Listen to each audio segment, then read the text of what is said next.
Hearing the raindrops tapping on her windowsill, Emma jumped up in her bed, startled. She nervously looked around. I'm back? I'm here? How did I get home? She scrambled out of bed and ran to her mirror, frantically checking her forehead, her scalp, her neck, but she didn't see any injury, not even a bruise. Was it all just a bad dream? But it felt like she experienced every painful bit of it, and now waking up absolutely untouched and unharmed? How could a dream feel so real? Emma sat down on her bed trying to remember what exactly happened the previous night, when suddenly there was a knock on her door. Her mother peered inside and looked at her strange. You're awake already? Good. Get ready and come down for breakfast. You see, if you wake up just 20 minutes earlier, you get to have your favorite. But no, you'd rather roll in your bed a little longer, her mother said, serving her sausages and a steaming English muffin. I'd prefer going back to bed. Mom, pass me the butter, Emma said, carelessly slicing through her muffin with a knife. But just as she felt the blade run across her finger, expecting a cut, she immediately dropped down the muffin and grabbed a tissue. But when she looked at her finger, she didn't even get a scratch. Emma picked up the knife again. It sure wasn't dull. Stop fooling around, Emma, you're gonna cut yourself.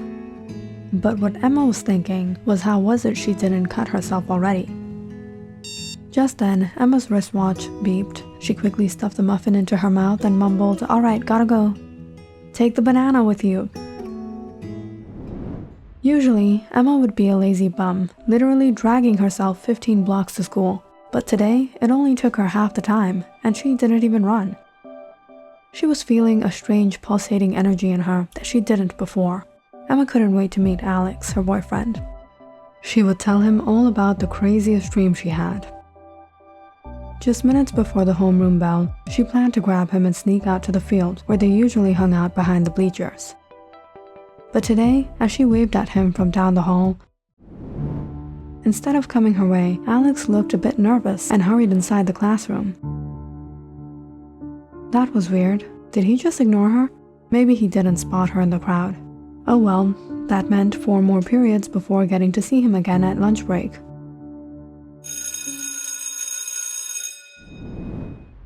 Time for PE, the class Emma despised the most. Emma, you're up. Emma hated baseball. She had always been horrible at it.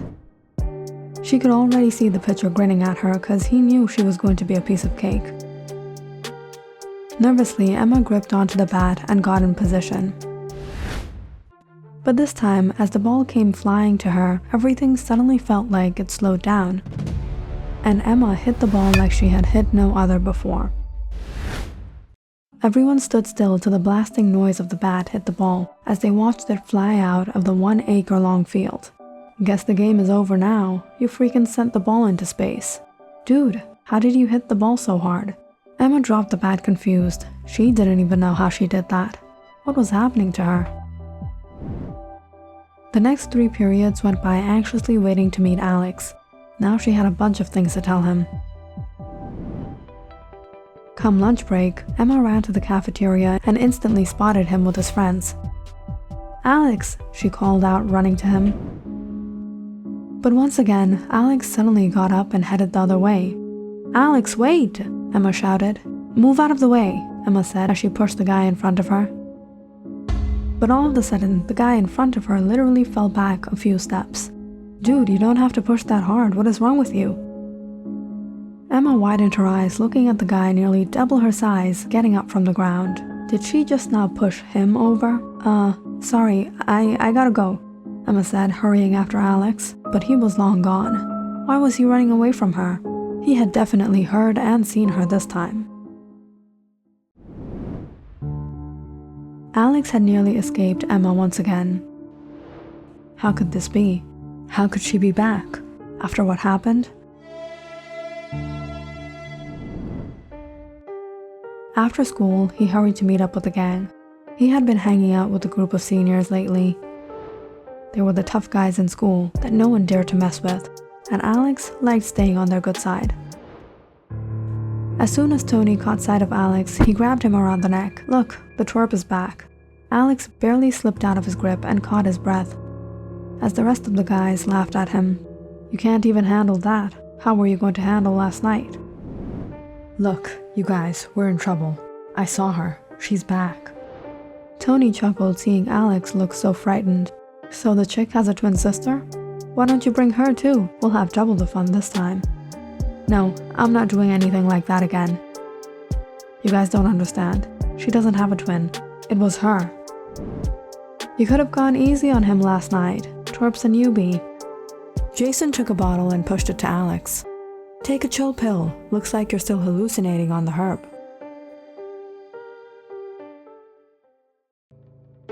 After school, Emma hurried on her way towards Alex's house. She knew the exact route he took every day. She hid in an alley on the way and waited for the right opportunity to catch him off guard. And just when she spotted him, she pulled him into the alley. Upon seeing her, Alex tried to flee, but he wasn't getting away this time. I'm sorry about everything that happened last night." Emma suddenly froze, seeing Alex begging to her. She looked at him intensely. "I just wanted to ask you why you were avoiding me." "But last night? So it wasn't a dream?" I'm sorry for everything they did to you. I didn't mean for it to happen." Alex cried, scooting back, but Emma threw him down on the ground. Emma held him by his shirt and looked at him. "Shut up. Now you will do exactly as I say, or do I need to?" Emma took hold of Alex's finger and twisted them back until... Stop, please. I'll do what you say. Bring your buddy to the bridge at exactly this time tomorrow." "What? Did you hear me?" Emma scowled, twisting another finger. Yes, I'll bring them. And don't even dare speak my name to them." "Now we're talking, chump. Hey, I told you this kid would come in handy. We're gonna enjoy some chicks tonight, huh?" Anthony wrenched off the cap from his bottle with his teeth. "But how'd you break the fingers?" This was just an accident." The next day, Alex managed to convince the guys to come to the bridge across town. "Last time we couldn't really party, but this time I got 2 other girls to join, and they're ready for it." "Huh, like we care if they're ready. Just bring them, and then we'll take it from there. We'll bring the chicks to Anthony's garage. His parents are out of town." "Then I got dibs on the first round," Anthony snickered. "Hey, we'll all get our share. Gotta teach the junior how to be a man." Jason chuckled as he pushed Alex. "I'll meet you guys there." That night, Tony borrowed his brother's Jeep and headed towards the woods on the other side of town with the rest of the guys.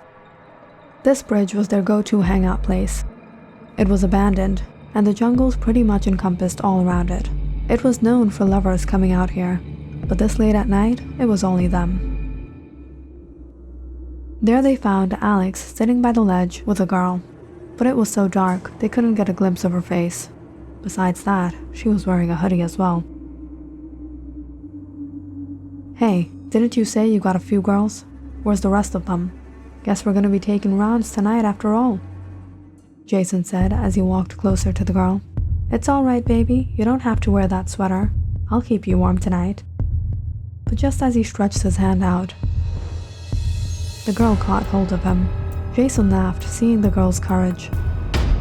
But he soon felt a little nervous when he couldn't move his arm. Emma opened her hoodie as she reached behind her. "So you decided to bring the twin sis after all," Tony laughed. "Get her." But before the guys could even get near Emma, she pulled out the gun and shot every one of them as they tried to flee from the bridge.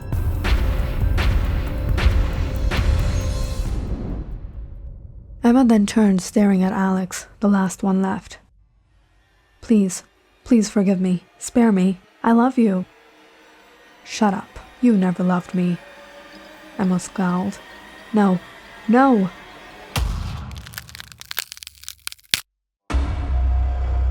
Emma finally breathed out in relief, seeing all her enemies now lifeless on the ground. Suddenly, she heard a strange vibration in her ears. she turned to see a bright light among the trees before everything went dark. It all started a year ago, when Emma and Alex started dating. Emma had been crushing on Alex all throughout high school. She was crazy about him, and she was thrilled to know Alex liked her too. Things were working out great between the two, and Emma was actually considering if they would take it to the next level, like Alex wanted. And when Alex invited her to hang out with him and a few buddies, she agreed. It's only gonna be you and the guys? No, they're bringing their girlfriends. We're gonna go out to our special hangout place across town. We'll have all the privacy we need. So that night, Emma sneaked out to her window to meet Alex. Together, they went to the bridge across town. This place looks abandoned. Yeah, it is, but it's cool. No disturbances, no cops. Emma looked over the bridge into the green, mucky, slimy creek that flowed into a large sewage pipe up ahead. That's gross, she said, turning around as she spotted Alex's friends arrive. They were all seniors and pretty big and brute, but Emma wasn't impressed. 2 of the guys stayed back in the car with their girls, while 3 others came out. Alex wanted to greet them, but instead of pumping fists, they just pushed him back. Looking good, Tony said, eyeballing Emma. Is this going to be your first time, baby? That's rude. Can you give me some space? Emma said, moving away from Tony. But it wasn't long before Emma realized she was in trouble. 3 of the guys had surrounded her, and were being awfully inappropriate. Alex, let's get out of here. You're not going anywhere. Whoa, man, she's my girl, what are you doing? Alex said, trying to pull Emma away, but Jason pushed him back. Then who are we going to do it with? You? Anthony snickered. You better shut up, or you know we'll have to. Alex suddenly fell quiet, realizing it wasn't just Emma who was in trouble, but these guys would do the same or even worse to him. Seeing Alex back away, Emma knew she had no other choice but to run. But before she could get too far, she felt a heavy hit on her head. Dude, what did you do? She's not breathing. We're gonna get caught. What's going to happen now? You couldn't grab her? Why did you have to hit her with the bottle? Now what? Throw her in the sewage. What else? It smells gross in there anyway. She'll rot in a couple of days, no one will find her. And you, dare open your mouth. You'll be in trouble. You're the one who brought her here.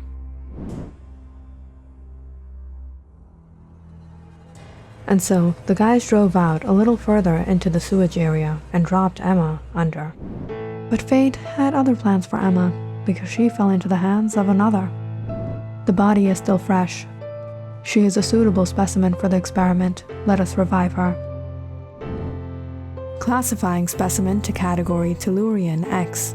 Recorded as Subject X001.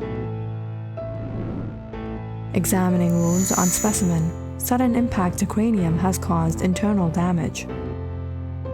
Applying protein calcium-based ointment on subject X001.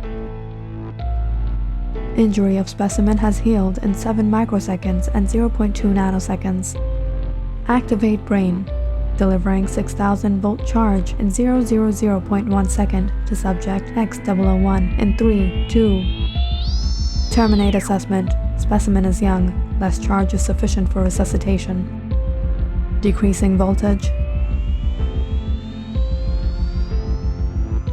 Administer use of sound waves at 50,000 Hz. Subject X001 revived. Pupils dilated. Stable on trance mode. Implant data drive inside specimen's wrist. Return subject X001 to place of origin.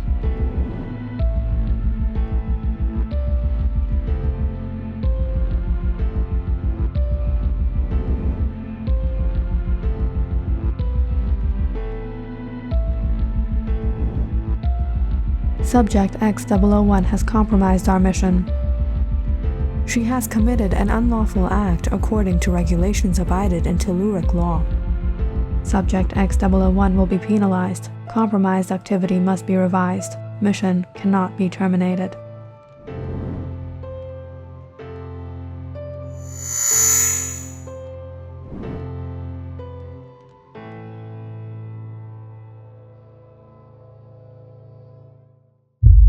suddenly woke up to the sound of her alarm.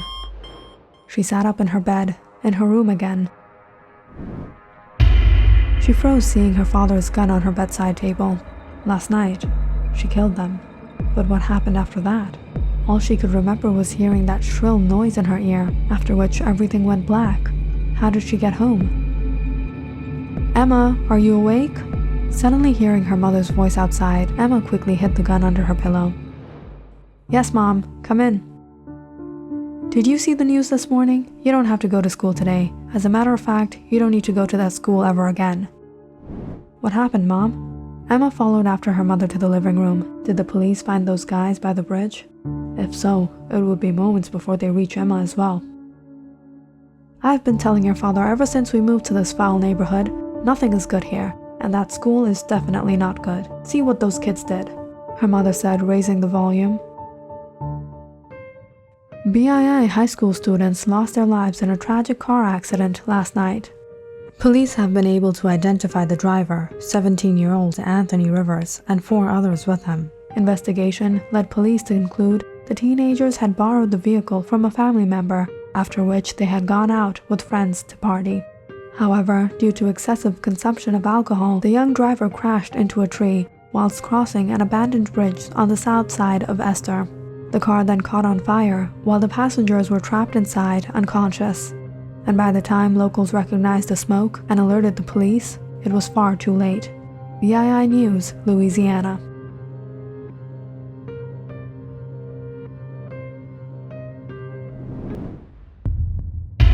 An accident? How could that be? The police didn't find their bullet wounds? No, that wasn't right. Something strange was definitely happening to her.